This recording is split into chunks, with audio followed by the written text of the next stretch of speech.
Mga kapatid, magandang umaga at magandang araw sa lahat ng taong Pilipino at sa lahat ng mga kapatid natin sa pananampalataya sa Diyos na Ama at sa Panginoong Jesucristo.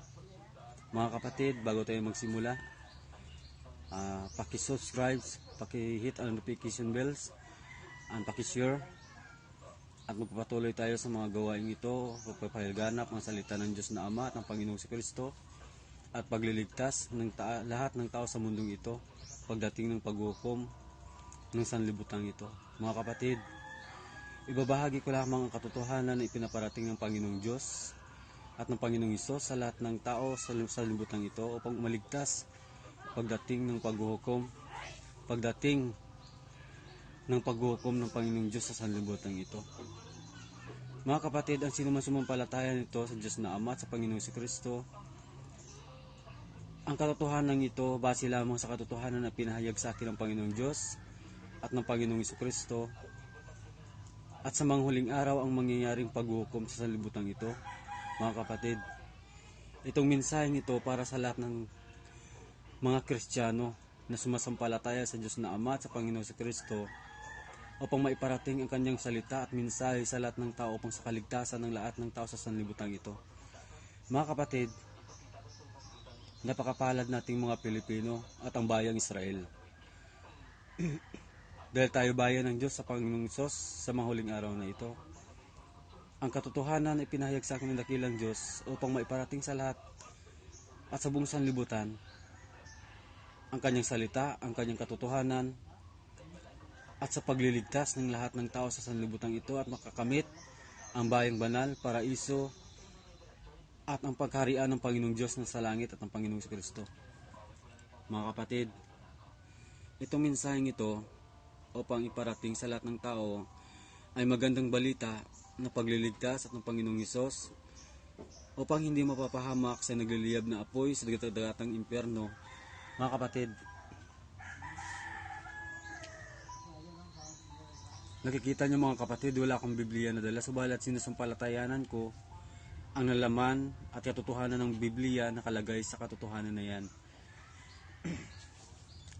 Ito katotohanan mga kapatid, base lamang sa katotohanan na pinahayag sa akin ng dakilang Diyos, ang kaharian, ang templo, ang maputing trono, mga banal, ang Panginoong Jesucristo at lahat ng mga anghel sa langit, at ipinakita ang lahat ng nilalang sa buong sanlibutan at pinangalanan na Miguel at isang mensahero ng Panginoong Diyos upang sa kaligtasan ng lahat ng tao sa sanlibutan at tunay katotohanan at timbangan sa katarungan. Mga kapatid,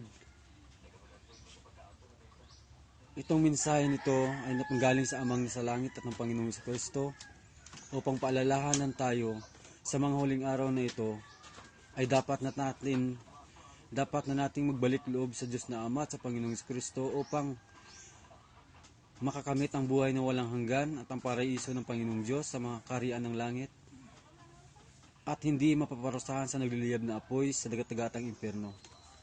Mga kapatid, napakapalad nating mga Pilipino at ang bayang Israel ay tayo bayan ng Diyos sa mga huling araw na ito. Napakapalad natin dahil sa kabila ng problema, anumang sakit na dinaranas sa sanlibutan, anumang ating nararanasan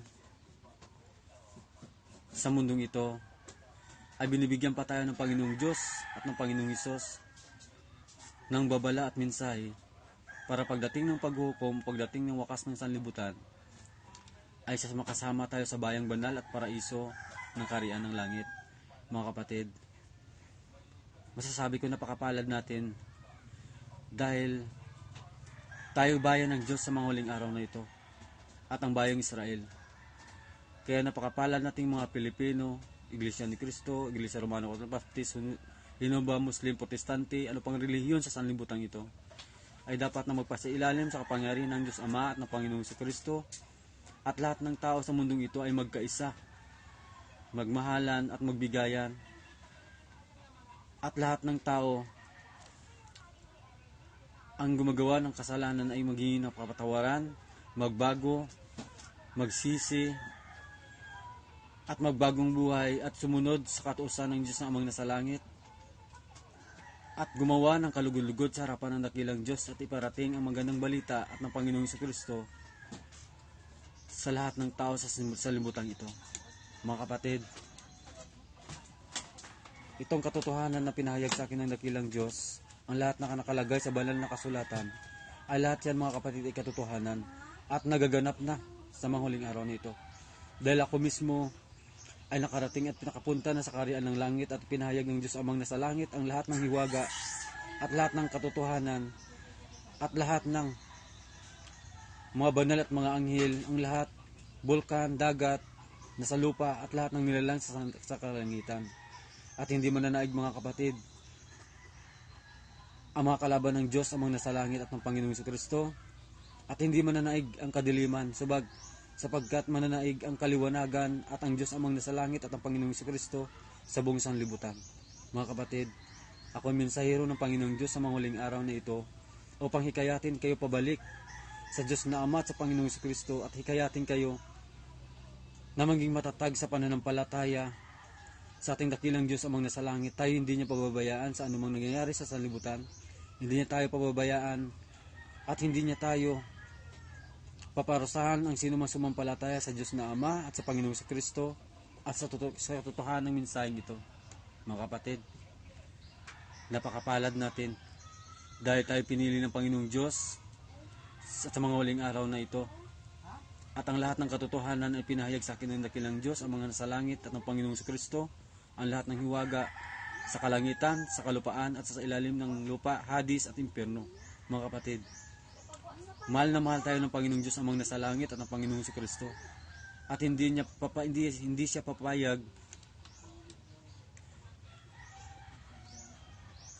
papayag na tayo maparusahan, subalit gusto ng Panginoong Diyos na tayo maligtas at pagdating ng wakas ng ating buhay at wakas man ng sanlibutan ito. Mga kapatid, itong mensaheng ito ng dakilang Diyos Amang nasa langit, yun lamang ang aking gagawin ay iparating ang salita ng kanyang katotohanan at iparating ang kanyang puspos ng kapangyarihan sa buong sanlibutan na siya maghahari sa buong sanlibutan ito, ang Diyos na Ama at ang Panginoong Kristo, upang ang sino mang sumampalataya ay may buhay na walang hanggan at hindi maparusahan sa nagliliyab na apoy sa dagat-dagatang impyerno.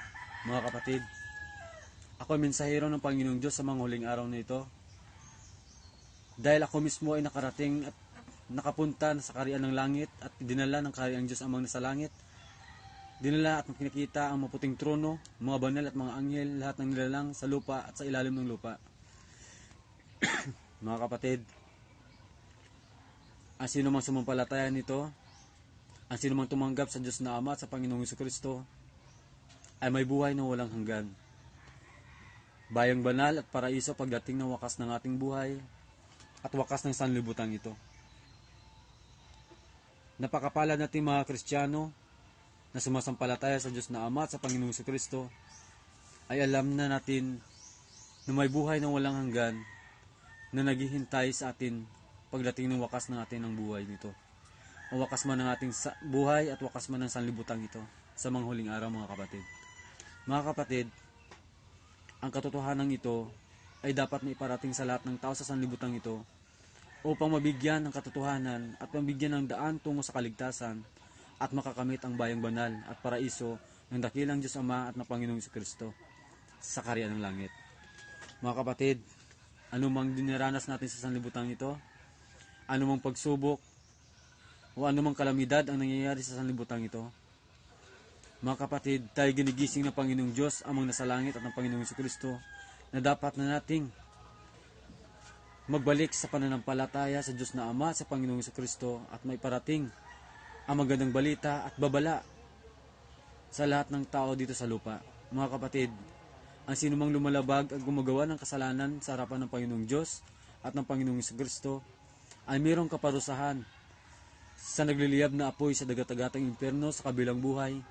Kaya mga kapatid, sa lahat ng makasalanan sa sanlibutan ito, dapat na kayo magbalik loob at magbalik loob sa pananampalataya sa Diyos na Ama at sa Panginoong Kristo at magsisi sa mga inyong nagawang kasalanan at magbago at sumunod sa kautusan ng dakilang Diyos Ama at sa Panginoong Kristo at naiparating ang magandang balita sa buong sanlibutan ito. Mga kapatid, sa lahat ng kapatid natin sa pananampalataya sa Diyos na Ama at sa Panginoong Kristo, sa lahat ng mga Kristiyano na sumasampalataya sa Diyos na Ama at sa Panginoong Kristo, ay itong may gandang balita at pagliligtas ng dakilang Diyos sa sanlibutan ito. Mga kapatid, ako ay mensahero ng Panginoong Diyos sa mga huling araw, mga kapatid. Dahil lahat ng hiwaga at katotohanan na ipinakita at ang lahat ng katotohanan na pinaparating ng Panginoong Diyos sa mga huling araw upang ang lahat ng tao sa sanlibutan ito ay maligtas pagdating ng paghuhukom. Mga kapatid, ako mismo ay nakarating na sa kaharian ng langit.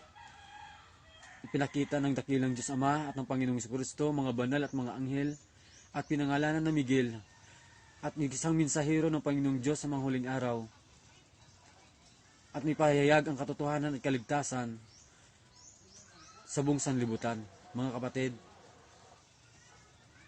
maraming salamat sa Diyos na Ama at sa Panginoong Kristo, at sino man sumampalataya nito ay may buhay na walang hanggan at makakamit ang bayang banal at hindi mapaparusahan sa nagliliyab na apoy sa dagdagatang impyerno. Mga kapatid, magpasalamat tayo sa Diyos na Ama at sa Panginoong Kristo. Anumang problema, anumang nangyayari sa libutan ito, tayo hindi niya pababayaan. Manalig tayo, mananampalataya tayo sa Diyos na Ama at sa Panginoong Kristo, at lagi tayong manalangin, ipanalangin natin sa Diyos na Ama at na Panginoong Kristo na sana lahat ng tao sa mundong ito ay magbago, magbalik loob sa dakilang Diyos Ama at sa Panginoong Kristo, at sumunod sa kautusan ng Diyos dakilang Hari at ng Panginoong Kristo na nasa langit. Kaya mga kapatid, napakapalad natin. Bago tayo matapos, mga kapatid, pinapaalala ko ulit, paki-subscribe, paki-hit ang notification bell, and paki-share ang magandang balita at magandang balita ng Panginoong Diyos at sa Panginoong Kristo, ang pagliligtas ng lahat ng tao sa sanlibutan ito. Mahal tayo ng Diyos na Ama at ng Panginoong Kristo, mga kapatid, at mahal ko rin kayo, mga kapatid, at gusto ko rin maligtas kayo pagdating ng paghuhukom. Gusto ko rin maligtas kayo, mga kapatid, at makakamit yung bayang banal at paraiso ng Panginoong Diyos, at hindi kayo mapaparusahan sa nagliliyab na apoy sa dagdagatang impyerno. Mga kapatid, ako isang mensahero ng Panginoong Diyos sa mga huling araw. At ako si Miguel, isang pinunong anghel ng dakilang Diyos Ama at ng Panginoong Kristo, na nagbibigay ng magandang balita at babala sa lahat ng dito sa lupa. Kaya mga kapatid, maraming salamat sa Diyos na Ama at sa Panginoong Kristo. Pinapanalangin ko kayo, mga kapatid, sa mansulok ng mundo, lalo ng mga kapwa nating Pilipino, mga kapatid nating Pilipino at Kristiyano, sa lahat ng sumasampalataya sa Diyos na Ama at sa Panginoong Kristo. Pinapanalangin ko kayo, mga kapatid, saan man sulok ng mundo ay kayo gabayan ng Panginoong Diyos at ng Panginoong Kristo, na kayo ay ingatan anumang nararanasan natin sa sanlibutan ito. Maraming salamat sa Diyos na Ama at sa Panginoong Kristo, ang kanyang paggabay at ang iyong kapangyarihan at kaliwanagan na may parating sa buong sanlibutan ito, at ang kaligtasan sa mga huling araw na ito. Napakapalad natin, mga kapatid. Kaya nagpapasalamat tayo sa Diyos na Ama at sa Panginoong Kristo na may parating ang katotohanan, ang kanyang katotohanan at ang kasalita at lahat ng nakatago sa hiwaga. Ako ang nakakaalam, mga kapatid, dahil ako ay isang mensahero at isang pinunong anghel ng dakilang Diyos Ama at ng Panginoong Kristo. Maraming salamat sa Ama at sa Panginoong Kristo. Amen.